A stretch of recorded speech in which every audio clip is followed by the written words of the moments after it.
ਹਸਤ ਖੇਲਤ ਤੇਰੇ ਦਿਵਰੇ ਆਇਆ। ਇਸ ਕਿਤਾਬ ਦੇ ਵਿੱਚੋਂ ਅਸੀਂ ਹਾਸ ਵਿਅੰਗ ਤੁਹਾਡੇ ਨਾਲ ਸਾਂਝੇ ਕਰ ਰਹੇ ਹਾਂ। ਆਓ ਅੱਗੇ ਲੜੀ ਨੂੰ ਤੋਰੀਏ। ਦੂਜਿਆਂ ਦੀ ਤਾਂ ਕੀ ਗੱਲ ਕਰਨੀ ਹੋਈ, ਸਾਡੇ ਆਪਣੇ ਹੀ ਸੰਤ ਮਹੰਤ ਵਿੱਦਿਆ ਮਾਰਤੰਡ ਸ਼੍ਰੀਮਾਨ 108 ਤੇ 1008 ਆਦਿਕ ਦੀਆਂ ਅਨੇਕ ਡਿਗਰੀਆਂ ਆਪਣੇ ਨਾਮਾਂ ਨਾਲ ਆਪੇ ਲਾ ਕੇ ਬਣੇ ਡੇਰੇਦਾਰ ਸਾਧ ਕਦੀ ਦੱਸ ਸਕਣਗੇ ਕਿ ਇਹ ਡਿਗਰੀਆਂ ਉਹਨਾਂ ਨੂੰ ਕਿਹੜੀ ਯੂਨੀਵਰਸਿਟੀ 'ਚੋਂ ਮਿਲੀਆਂ ਅਤੇ ਕਿੱਥੇ ਉਹਨਾਂ ਨੇ ਪੜ੍ਹਾਈ ਕੀਤੀ ਹੈ ਅਤੇ ਉਹਨਾਂ ਨੂੰ ਕਿਸ ਨੇ ਅਧਿਕਾਰ ਦਿੱਤਾ ਹੈ ਆਪਣੇ ਨਾਮਾਂ ਦੇ ਨਾਲ ਇਹਨਾਂ ਹੰਕਾਰ ਬਿਰਤੀ ਵਾਲੇ ਜਿਹੜੇ ਵਿਸ਼ੇਸ਼ਣ ਲਾਉਣ ਦਾ। ਅਤੇ ਵੈਸੇ ਤਾਂ ਆਪਣੀ ਕਿਤਾਬ ਸਾਡਾ ਬੇੜਾ ਇਉਂ ਗਰਕਿਆ ਵਿੱਚ ਮੈਂ ਇਹਨਾਂ ਸਾਧਾਂ ਟੋਲਿਆਂ ਦੇ ਬਹੁਤ ਸਾਰੇ ਲਤੀਫੇ ਛਾਪ ਚੁੱਕਿਆ ਹਾਂ। ਇਸੇ ਖੀਰ ਵਿੱਚੋਂ 2-4 ਚੌਲ ਟੈਸਟ ਕਰਨ ਵਾਂਗ ਕੁਝ ਨਮੂਨੇ ਹੀ ਪੇਸ਼ ਕਰਾਂਗਾ। ਟਕਸਾਲੀਏ ਗਿਆਨੀ ਗੁਰਬਚਨ ਸਿੰਘ ਦੀ ਲਿਖੀ ਕਿਤਾਬ ਸ੍ਰੀ ਗੁਰਮੁਖ ਪ੍ਰਕਾਸ਼ ਵਿੱਚੋਂ ਕੁਝ ਨਮੂਨੇ ਹਾਜ਼ਰ ਨੇ। ਤੁਸੀਂ ਸੋਚ ਕੇ ਆਪ ਫੈਸਲਾ ਕਰਿਓ ਕਿ ਜਿਹੜੇ ਆਪਣੇ ਆਪ ਨੂੰ ਸੰਤ ਮਹਾਂਪੁਰਖ ਬ੍ਰਹਮ ਗਿਆਨੀ ਵਿੱਦਿਆ ਮਾਰਤੰਡ ਅਖਵਾਉਂਦੇ ਨੇ ਉਹਨਾਂ ਦੀ ਅਕਲ ਕਿੱਥੇ ਖਲੋਤੀ ਹੈ, ਸਾਨੂੰ ਕੀ ਪੜ੍ਹਾ ਰਹੇ ਨੇ, ਕੀ ਸਿਖਾ ਰਹੇ ਨੇ, ਸਟੇਜਾਂ ਦੇ ਉੱਤੇ ਬੋਲ ਰਹੇ ਨੇ ਅਤੇ ਉਹਨਾਂ ਦੇ ਸਰੋਤੇ ਸਾਧ ਸੰਗਤ ਬਣ ਕੇ ਨੀਵੀਆਂ ਪਾ ਕੇ ਭੇਡਾਂ ਵਾਂਗੂ ਉਹਨਾਂ ਦਾ ਕੂੜ ਕੁਫਰ ਸੁਣੀ ਜਾ ਰਹੇ ਨੇ। ਕੋਈ ਵਿਰੋਧ ਕਰਨ ਨੂੰ ਤਿਆਰ ਨਹੀਂ। ਉਹ ਤਾਂ ਗਿਆਨੀ ਗੁਰਬਚਨ ਸਿੰਘ ਤਾਂ 1969 ਦੇ ਵਿੱਚ ਚੜ੍ਹਾਈ ਕਰ ਗਿਆ। ਉਹਦੀਆਂ ਕਿਤਾਬਾਂ ਅੱਜ ਤੱਕ ਵੀ ਉਸੇ ਤਰ੍ਹਾਂ ਹੀ ਟਕਸਾਲਾਂ ਦੇ ਵਿੱਚ ਡੇਰਿਆਂ 'ਚ ਪੜ੍ਹਾਈਆਂ ਜਾ ਰਹੀਆਂ ਨੇ। ਉਹਨਾਂ ਦੇ ਚੇਲੇ ਅੱਜ ਵੀ ਉਹਨਾਂ ਗੱਲਾਂ ਨੂੰ ਸੱਚ ਮੰਨੀ ਬੈਠੇ ਨੇ। ਆਓ ਆਪਾਂ ਇੱਕ ਇੱਕ ਗੱਲ ਦਾ ਅੱਗੇ ਵਿਚਾਰ ਕਰੀਏ। ਇਹ ਕਿਤਾਬ ਜਿਹੜੀ ਕਿ ਇਹਨਾਂ ਦੀ ਲਿਖੀ ਹੋਈ ਹੈ ਗਿਆਨੀ ਗੁਰਬਚਨ ਸਿੰਘ ਦੀ, ਇਹ ਕਹਿੰਦਾ ਬਿਆਸ ਦਰਿਆ ਵਿੱਚ ਗੁਰੂ ਗ੍ਰੰਥ ਸਾਹਿਬ ਦੀ ਬੀੜ ਇੱਕ ਵਾਰੀ ਸੁੱਟ ਦਿੱਤੀ ਗਈ। ਹੱਦ ਹੋ ਗਈ ਹੈ, ਹੱਥ ਲਿਖਤ ਬੀੜ, ਅਤੇ ਜਿਹੜੀ ਇੰਨੀ ਮਹਾਨ ਕੀਮਤੀ ਜਿਹਨੂੰ ਕਿ ਅਸੀਂ ਰੱਬ ਦਾ ਰੂਪ ਕਹਿੰਦੇ ਹਾਂ, ਗੁਰੂਆਂ ਦੀ ਮਹਾਨ ਜਿਹੜੀ ਹੈ ਦੇਣ ਸਾਨੂੰ ਕਹਿੰਦੇ ਹਾਂ, ਸਿੱਖ ਪੰਥ ਦਾ ਆਧਾਰ ਇਹਦੇ 'ਤੇ ਖੜ੍ਹਾ ਹੈ। ਅਸੀਂ ਇਹ ਮੰਨਦੇ ਹਾਂ ਜਿਹੜਾ ਕੁਝ ਵੀ ਸਾਡੇ ਕੋਲੇ ਅਗਵਾਈ ਦਾ ਸੋਮਾ ਹੈ ਉਹ ਗੁਰੂ ਗ੍ਰੰਥ ਸਾਹਿਬ ਹੈ। ਪਰ ਇਹਨੇ ਲਿਖਿਆ ਹੋਇਆ ਹੈ ਕਿ ਇੱਕ ਵਾਰੀ ਬਿਆਸ ਦਰਿਆ ਦੇ ਵਿੱਚ ਗੁਰੂ ਗ੍ਰੰਥ ਸਾਹਿਬ ਦੀ ਬੀੜ ਸੁੱਟ ਦਿੱਤੀ ਗਈ, ਪਰ 13 ਦਿਨਾਂ ਬਾਅਦ ਸੁੱਕੀ ਹੀ ਬਾਹਰ ਕੱਢ ਲਿਆਂਦੀ। ਉਹਦੇ ਕਿਸੇ ਪੱਤਰੇ ਨੂੰ ਗਿੱਲਾ ਨਹੀਂ ਹੋਇਆ, ਸਿੱਲ ਨਹੀਂ ਚੜ੍ਹੀ ਹੈ। ਅਤੇ ਇਹਨਾਂ ਨੂੰ ਇਹ ਵੀ ਸ਼ਰਮ ਨਹੀਂ ਆਉਂਦੀ ਕਿ ਮੈਂ ਗੁਰੂ ਗ੍ਰੰਥ ਸਾਹਿਬ ਦੀ ਬੇਅਦਬੀ ਕਰਨ ਵਾਸਤੇ ਇਹੋ ਜਿਹੇ ਮੰਦੇ ਬਚਨ ਬੋਲ ਰਿਹਾ। ਕੁਝ ਤੇ ਸੋਚ ਲਵਾਂ ਪਰ ਨਹੀਂ।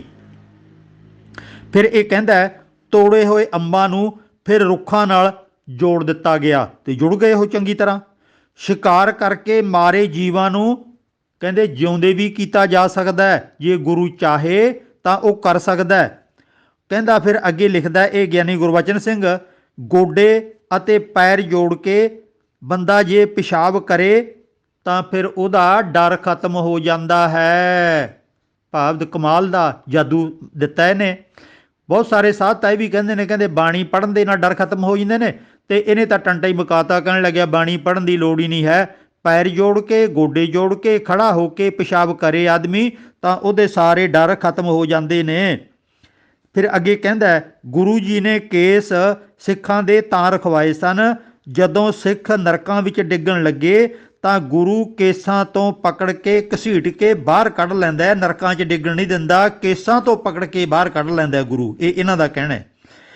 ਇੱਕ ਲੱਤ ਦੇ ਭਾਰ ਖਲੋ ਕੇ ਸੁਖਮਨੀ ਸਾਹਿਬ ਪੜ੍ਹਨ ਨਾਲ ਬਹੁਤ ਜ਼ਿਆਦਾ ਫਲ ਮਿਲਦਾ ਹੈ। ਬੱਚੇ ਦੇ ਜਨਮ ਲੈਣ ਸਾਰ ਉਸਦੇ ਕਛਹਿਰਾ ਕੜਾ ਪਾਉਣਾ ਜ਼ਰੂਰੀ ਹੈ, ਇਹਨਾਂ ਦਾ ਕਹਿਣਾ ਹੈ। ਦਰਿਆ ਵਿੱਚ ਪਾਣੀ ਦੀ ਛੱਲ ਇੱਕ ਕਰਾਮਾਤੀ ਸ਼ਕਤੀ ਦੇ ਨਾਲ ਨੀਵੇਂ ਪਾਸੇ ਨਹੀਂ ਗਈ, ਉੱਚੇ ਪਾਸੇ ਚੜ੍ਹ ਗਈ, ਇਹ ਕਹਿੰਦੇ ਨੇ। ਸੁਖਮਨੀ ਦਾ ਪਾਠ ਸੁਣ ਕੇ ਇੱਕ ਸੱਪ ਦੀ ਮੌਤ ਹੋ ਗਈ।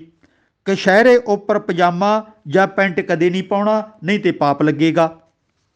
ਅੱਗੇ ਕੁਝ ਵੰਨਗੀਆਂ ਗਿਆਨੀ ਗੁਰਬਚਨ ਸਿੰਘ ਦੀ ਲਿਖੀ ਕਿਤਾਬ ਗੁਰਬਾਣੀ ਪਾਠ ਦਰਸ਼ਨ ਵਿੱਚੋਂ ਮੈਂ ਦੇ ਰਿਹਾ ਹਾਂ। ਇਹ ਲਿਖਦਾ ਗਿਆਨੀ ਗੁਰਬਚਨ ਸਿੰਘ, 5 ਪਿਆਰੇ 5 ਭਗਤਾਂ ਦੇ ਅਵਤਾਰ ਸਨ। ਗੁਰੂ ਸਾਹਿਬ ਲਵ ਕੁਸ਼ ਦੀ ਸੰਤਾਨ ਸਨ। ਇੱਕ ਬੀਬੀ ਨੇ ਪ੍ਰਤੀ ਵਰਤ ਧਰਮ ਦੀ ਸ਼ਕਤੀ ਵਰਤ ਕੇ ਸੂਰਜ ਚੜ੍ਹਨੋਂ ਰੋਕ ਲਿਆ। ਪਤਾ ਕਿਵੇਂ? ਉਹਦੇ ਪਤੀ ਦੀ ਮੌਤ ਹੋ ਗਈ ਸੀ। उस बीबी ने उत्थे अजिहा ਵਰਤ ਰੱਖਿਆ, हड़ताल की ਤੇ ਕਹਿੰਦੀ ਜਿੰਨਾ ਚਿਰ ਮੇਰੇ ਪਤੀ ਨੂੰ ਨਹੀਂ ਜਿਉਂਦਾ ਕਰੇਗਾ ਰੱਬਾ, ਮੈਂ ਸੂਰਜ ਨਹੀਂ ਚੜ੍ਹਨ ਦਿਆਂਗੀ। ਕਹਿੰਦੇ ਉਹਨੇ ਲੰਮੇ ਸਮੇਂ ਤੱਕ ਸੂਰਜ ਨਹੀਂ ਚੜ੍ਹਨ ਦਿੱਤਾ। ਦੁਨੀਆ 'ਚ ਹਾਹਾਕਾਰ ਮਚ ਗਈ। ਰੱਬ ਜੀ ਆਪ ਚੱਲ ਕੇ ਆਏ, ਪੁੱਛਿਆ ਬੀਬੀ ਕੀ ਗੱਲ ਹੈ? ਕਹਿੰਦੀ ਮੇਰੇ ਪਤੀ ਨੂੰ ਜਿਉਂਦਾ ਕਰੋ, ਬਿਨਾਂ ਕਸੂਰ ਤੋਂ ਤੁਸੀਂ ਮਾਰ ਦਿੱਤਾ।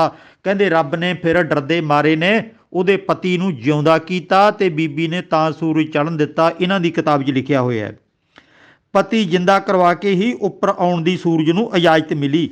ਸਾਧ ਸੁੰਦਰ ਸਿੰਘ ਦਾ ਪਿਤਾ ਆਪਣੇ ਪੁੱਤਰ ਦੀ ਪ੍ਰਾਪਤੀ ਵਾਸਤੇ ਹਰ ਰੋਜ਼ 1 ਸਾਲ ਤੱਕ ਇੱਕ ਲੱਤ ਦੇ ਭਾਰ ਖਲੋ ਕੇ ਕਹਿੰਦੇ ਸੁਖਮਨੀ ਸਾਹਿਬ ਦਾ ਪਾਠ ਕਰਿਆ ਕਰਦਾ ਸੀ, ਤਾਂ ਸੁੰਦਰ ਸਿੰਘ ਪੈਦਾ ਹੋਇਆ। ਅੱਗੇ ਇਹ ਕਹਿੰਦੇ ਨੇ ਨਾਰਦ ਮੁਨੀ ਨੇ 75,000 ਸਾਲ ਵਿਦਿਆ ਪੜ੍ਹੀ ਸੀ। ਵੇਦ ਵਿਆਸ 11,000 ਸਾਲ ਤਪ ਕਰਦਾ ਰਿਹਾ ਜੀ। ਧਰੂ ਭਗਤ ਨੇ 36,000 ਸਾਲ ਰਾਜ ਕੀਤਾ ਸੀ। ਕਲਕੱਤੇ ਵਿੱਚ ਇੱਕ ਸਿੱਖ ਨੇ ਮੂਲ ਮੰਤਰ ਦਾ ਜਾਪ ਕਰਕੇ ਕੱਚੇ ਸੂਤ ਦੇ ਧਾਗੇ ਨਾਲ ਇੱਕ ਪਖੰਡੀ ਸਾਧ ਨੂੰ ਮਾਰ ਦਿੱਤਾ ਸੀ। ਵਾਹਿਗੁਰੂ ਮੰਤਰ ਦਾ ਜਾਪ ਕਰਕੇ ਭਾਈ ਮਰਦਾਨਾ ਪਾਣੀ ਉੱਤੇ ਟੁਰਨ ਲੱਗ ਪੈਂਦਾ ਸੀ। ਰਾਮਚੰਦਰ ਨੇ ਖੁਸ਼ ਹੋ ਕੇ ਹਨੂਮਾਨ ਨੂੰ ਕਛਹਿਰਾ ਦਿੱਤਾ ਸੀ। ਹਨੂਮਾਨ ਤੋਂ ਕਛਹਿਰਾ ਸਿੱਖਾਂ ਨੂੰ ਮਿਲਿਆ ਸੀ। ਇੱਕ ਸਿੱਖ ਦੇ ਕੇਸਾਂ ਵਿੱਚ ਕੰਘਾ ਨਾ ਹੋਣ ਕਰਕੇ 10ਵੇਂ ਪਾਤਸ਼ਾਹ ਨੂੰ ਸਾਰਾ ਦਿਨ ਸ਼ਿਕਾਰ ਹੀ ਨਹੀਂ ਮਿਲਿਆ। ਜਦੋਂ ਫਰੋਲਾ ਫਰਾਲੀ ਕੀਤੀ, ਸਿੱਖ ਦੇ ਸਿਰ 'ਚੋਂ ਕੰਘਾ ਨਾ ਮਿਲਿਆ ਤੇ ਗੁਰੂ ਸਾਹਿਬ ਨੇ ਫਿਰ ਆਖਿਆ ਉਹ ਲਾਹਣਤ ਹੈ, ਜੇ ਤੂੰ ਸਵੇਰੇ ਦੱਸ ਦਿੰਦਾ ਤੇਰੇ ਸਿਰ 'ਚ ਕੰਘਾ ਅਸੀਂ ਫਿੱਟ ਕਰਵਾ ਦਿੰਦੇ ਤਾਂ ਕਿ ਸ਼ਿਕਾਰ ਤਾਂ ਮਿਲ ਜਾਂਦਾ। ਇਹ ਅੱਗੋਂ ਕਹਿੰਦਾ ਹੈ ਗਿਆਨੀ ਗੁਰਬਚਨ ਸਿੰਘ, ਤੰਬਾਕੂ ਦੀ ਪੈਦਾਇਸ਼ ਕਾਮਧੇਨ ਗਊ ਦੇ ਪੈਰਾਂ ਵਿੱਚੋਂ ਹੋਈ ਹੈ। ਗੋ ਮੱਧ ਜੱਗ ਸਮੇਂ ਗਊ ਜਿੰਦਾ ਨਾ ਹੋਈ, ਉਸੇ ਕੁੰਡ ਵਿੱਚੋਂ ਕਹਿੰਦੇ ਤੰਬਾਕੂ ਪੈਦਾ ਹੋ ਗਿਆ।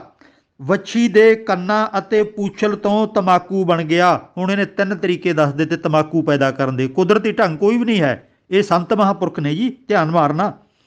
ਨਾਰਦ ਰਿਸ਼ੀ ਨੇ ਅਨਲ ਪੰਛੀ ਦੇ ਖੰਭ 10ਵੇਂ ਪਾਤਸ਼ਾਹ ਨੂੰ ਆ ਕੇ ਭੇਂਟ ਕੀਤੇ। ਅੰਮ੍ਰਿਤ ਛਕਣ ਤੋਂ ਮਗਰੋਂ ਜਿੰਨੀਆਂ ਮਰਜ਼ੀ ਸਿੱਖ ਗਲਤੀਆਂ ਕਰੇ, 10,000 ਸਾਲ ਤੱਕ ਸਿੱਖ ਨਰਕਾਂ ਵਿੱਚ ਨਹੀਂ ਪਵੇਗਾ। ਭਾਈ ਹੀਰਾ ਸਿੰਘ ਇੱਕ ਸਿੱਖ ਕਹਿੰਦੇ ਬਾਣੀ ਪੜ੍ਹਦਾ ਮਰਿਆ ਸੀ। ਉਸ ਨੂੰ ਆਕਾਸ਼ ਵਿੱਚੋਂ ਲੈ ਕੇ ਜਾਣ ਵਾਸਤੇ ਰਥ ਆਏ। ਉਹ ਰਥਾਂ ਤੇ ਸਵਾਰ ਹੋ ਕੇ ਸੱਚਖੰਡ ਨੂੰ ਗਿਆ ਜੀ। ਮਰੇ ਪਏ ਸਿੱਖ ਨੂੰ ਕਹਿੰਦੇ ਅੰਮ੍ਰਿਤ ਜ਼ਰੂਰ ਛਕਾਓ, ਜੇ ਪਹਿਲਾਂ ਨਹੀਂ ਛਕਿਆ ਤਾਂ ਫਿਰ ਉਹਨੂੰ ਮੁਕਤੀ ਮਿਲ ਜਾਊਗੀ। ਪਾਠੀ ਜਿੰਨੀ ਵਾਰੀ ਪਖਾਨੇ ਜਾਣ ਉਤਨੀ ਵਾਰੀ ਇਸ਼ਨਾਨ ਕਰਨ। ਗੁਰੂ ਗ੍ਰੰਥ ਸਾਹਿਬ ਦੀ ਹਜ਼ੂਰੀ ਵਿੱਚ ਪਜਾਮਾ ਪਾ ਕੇ ਨਹੀਂ ਜਾਣਾ। ਅੱਗੋਂ ਇਹ ਕਹਿੰਦਾ ਕਾਬਲ ਦੇ ਇਲਾਕਿਆਂ ਵਿੱਚ ਕੜਾਹ ਪ੍ਰਸਾਦ ਨੂੰ ਅੱਜ ਤੱਕ ਪੰਜਾ ਲੱਗਦਾ ਹੈ। ਗਰਮੀਆਂ ਵਿੱਚ ਗੁਰੂ ਗ੍ਰੰਥ ਸਾਹਿਬ ਨੂੰ ਦਿਨ ਰਾਤ ਪੱਖਾ ਝੱਲਣਾ ਜ਼ਰੂਰੀ ਹੈ। ਗੁਰੂ ਤੇਗ ਬਹਾਦਰ ਜੀ ਨੇ ਪੁੱਤਰ ਦੀ ਪ੍ਰਾਪਤੀ ਵਾਸਤੇ ਅਖੰਡ ਪਾਠ ਕਰਵਾਇਆ। ਗੁਰੂ ਗੋਬਿੰਦ ਸਿੰਘ ਨੇ ਸਾਰਾ ਅਖੰਡ ਪਾਠ ਦਮਦਮਾ ਸਾਹਿਬ ਵਿਖੇ ਖੜੇ ਹੋ ਕੇ ਸੁਣਿਆ। ਇਸ਼ਨਾਨ ਲਈ ਖੜੇ ਖੜੇ ਆਪਣੇ ਉੱਪਰ ਪਾਣੀ ਪਾ ਲੈਂਦੇ ਸਨ। ਪਰ ਹੁਣ ਕਮਾਲ ਦੀ ਗੱਲ ਇਹ ਹੈ, ਉਹ 48 ਘੰਟੇ ਅਖੰਡ ਪਾਠ ਤਾਂ ਸੁਣ ਲਿਆ, ਫਿਰ ਜਿਹੜਾ ਹਾਜਤ ਹੁੰਦੀ ਸੀ, ਟੱਟੀ ਪਿਸ਼ਾਬ ਜਾਣ ਦਾ ਜਿਹੜਾ ਮਸਲਾ ਸੀ, ਉਹਦਾ ਕੀ ਕਰਦੇ ਸੀ ਗੁਰੂ ਸਾਹਿਬ? ਇਹਨਾਂ ਨੇ ਇਹਦਾ ਜ਼ਿਕਰ ਨਹੀਂ ਕੀਤਾ। ਪਤਾ ਨਹੀਂ ਹੁਣ ਨਾਪੀ ਲਵਾਤੀ ਹੋਣੀ ਇਹਨਾਂ ਨੇ। ਜਪਜੀ ਦੇਵਤੇ ਵੀ ਪੜ੍ਹਦੇ ਹਨ, ਇਸ ਨਾਲ ਵਿਗੜੇ ਕਾਰਜ ਰਸ ਆ ਜਾਂਦੇ ਹਨ। ਕੁੰਭ ਵਾਲਾ ਜਲ ਛਕਣ ਨਾਲ ਕਹਿੰਦੇ ਸਾਰੇ ਰੋਗ ਦੂਰ ਹੋ ਜਾਂਦੇ ਨੇ। ਨਾਰੀਅਲ ਭੇਟ ਕਰਨਾ ਸਿਰ ਭੇਟ ਕਰਨ ਦੇ ਬਰਾਬਰ ਹੈ। ਫਿਰ ਤਾਂ ਐਵੇਂ ਰੋਜ਼ਾਨਾ ਇਹ ਸਿੱਖਾਂ ਨੂੰ ਮਰਵਾਈ ਜਾਂਦੇ ਨੇ ਕਿ ਅਸੀਂ ਤਾਂ ਜੋ ਤੋ ਪ੍ਰੇਮ ਖਿਲਣ ਕਾ ਚਾਓ, ਸਿਰ ਧਰ ਤਲੀ ਗਲੀ ਮੇਰੇ ਆਓ, ਅਸੀਂ ਜਾਨ ਵਾਰ ਦਿਆਂਗੇ, ਅਸੀਂ ਸੀਸ ਵਾਰ ਦਿਆਂਗੇ, ਅਸੀਂ ਸ਼ਹੀਦੀਆਂ ਪਾ ਜਾਵਾਂਗੇ। ਇਹਨਾਂ ਦਾ ਮੁਖੀ ਤਾਂ ਕਹਿ ਰਿਹਾ ਇੱਕ ਨਾਰੀਅਲ ਅਤੇ ਇੱਕ ਸਿਰ, ਦੋਵਾਂ ਦੀ ਕੀਮਤ ਬਰਾਬਰ ਹੈ। ਨਾਰੀਅਲ ਭੇਟ ਕਰ ਦਿਓ, ਬਸ ਸਮਝ ਲਓ ਸਿਰ ਭੇਟ ਹੋ ਗਿਆ, ਕਾਹਨੂੰ ਮਰੀ ਜਾਂਦੇ ਹੋ ਐਵੇਂ। ਦੁਰਵਾਸਾ ਰਿਸ਼ੀ ਨੇ ਬੰਦੇ ਰੁੱਖਾਂ ਨਾਲ ਲਾ ਦਿੱਤੇ। ਕਹਿੰਦੇ ਜਿਵੇਂ ਫਲ ਲਟਕਦੇ ਨੇ ਨਾ ਰੁੱਖਾਂ ਨੂੰ, ਇਸ ਤਰ੍ਹਾਂ ਬੰਦੇ ਲਟਕ ਰਹੇ ਸੀ। ਸੋਹਿਲਾ ਬਾਣੀ ਪੜ੍ਹਨ ਨਾਲ ਚਾਰੇ ਪਾਸੇ ਕਹਿੰਦੇ ਲੋਹੇ ਦਾ ਕਿਲਾ ਬਣ ਜਾਂਦਾ ਹੈ। ਹੱਦ ਹੋ ਗਈ ਆ ਬਈ, ਤੇ ਕੰਧਾਂ ਕੱਢਣ ਦੀ ਲੋੜ ਹੀ ਨਹੀਂ ਹੈ। ਮੂਲ ਮੰਤਰ ਘੱਟ ਕਰਨ ਕਰਕੇ ਸਿੱਖਾਂ ਦੀ ਤਾਕਤ ਘਟ ਗਈ ਹੈ। ਇਹਨਾਂ ਨੇ ਨਾ ਆਦ ਸੱਚ ਜੁਗਾਦ ਸੱਚ ਹੈ ਭੀ ਸੱਚ ਨਾਨਕ ਹੋਸੀ ਭੀ ਸੱਚ, ਇਹ ਸਾਰਾ ਜਿਹੜਾ ਸ਼ਲੋਕ ਹੈ ਮੂਲ ਮੰਤਰ ਦੇ ਨਾਲ ਜੁੜਿਆ ਹੋਇਆ ਜਪਜੀ ਸਾਹਿਬ ਦੇ ਵਿੱਚ ਸ਼ੁਰੂਆਤੀ ਸਮੇਂ ਥਾਂ ਤੇ, ਉੱਥੇ ਇਹਨਾਂ ਨੇ ਮੂਲ ਮੰਤਰ ਦੇ ਨਾਲ ਇਹ ਸ਼ਲੋਕ ਵੀ ਜੋੜਿਆ ਹੋਇਆ। ਇਹਨੂੰ ਇਹ ਪੂਰਾ ਮੂਲ ਮੰਤਰ ਕਹਿੰਦੇ ਨੇ। ਕਹਿੰਦੇ ਜੇ ਪੂਰਾ ਮੂਲ ਮੰਤਰ ਪੜਾਂਗੇ ਫਿਰ ਤਾਂ ਉਹਦੀ ਤਾਕਤ ਵੱਧ ਜਾਵੇਗੀ, ਨਹੀਂ ਤਾਂ ਇਹ ਜਿਹੜਾ ਤੁਸੀਂ ਘੱਟ ਮੂਲ ਮੰਤਰ ਪੜ੍ਹਦੇ ਹੋ ਇਹਦੇ ਨਾਲ ਤਾਕਤ ਘਟ ਗਈ ਸਿੱਖਾਂ ਦੀ, ਤਾਂ ਹੀ ਹਾਰ ਜਾਂਦੇ ਨੇ। ਇਹ ਇਹਨਾਂ ਦੀਆਂ ਕਹਾਣੀਆਂ ਨੇ। ਭਾਈ ਜਰਨੈਲ ਸਿੰਘ ਜੀਵਤ ਹੈ, ਚੜ੍ਹਦੀ ਕਲਾ ਵਿੱਚ ਹੈ ਆਖ ਕੇ ਜਰਨੈਲ ਸਿੰਘ ਨਿਮਿਤ ਇਹ ਲੋਕ ਅਖੰਡ ਪਾਠ ਵੀ ਕਰਦੇ ਰਹੇ, ਚੜ੍ਹਦੀ ਕਲਾ ਦੀਆਂ ਅਰਦਾਸਾਂ ਵੀ ਕਰਦੇ ਰਹੇ।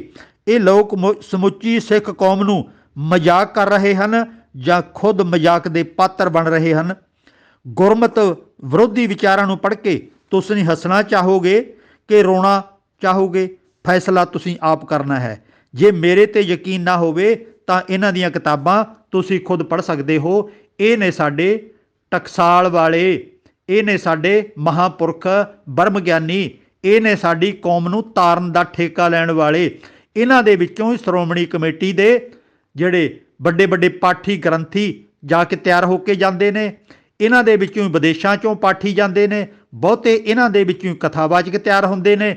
ਤੇ ਤਖਤਾਂ ਦੇ ਜਥੇਦਾਰ ਵੀ ਇਹੋ ਹੀ ਵਿੱਦਿਆ ਪੜ੍ਹ ਕੇ ਤਖਤਾਂ ਦੇ ਉੱਤੇ ਕੌਮ ਦੀ ਵਡੇਰੀ ਸੇਵਾ ਕਰਦੇ ਨੇ। ਆਖੋ ਸਤਨਾਮ।